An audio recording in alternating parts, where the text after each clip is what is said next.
একজন ইহুদি যুবক সকালবেলা উহুদের মাঠে আসছেন, এসে জিজ্ঞাসা করছেন যে আমার আগে কি করা উচিত, আগে কি আমি যুদ্ধে যাব না আমি আগে মুসলিম হব।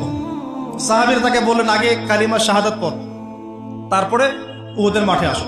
সে এসেছে এই কারণে যে নবী সাল্লাল্লাহু আলাইহি ওয়াসাল্লাম মদিনায় আছেন, মদিনায় আরো ইহুদিরা আছে।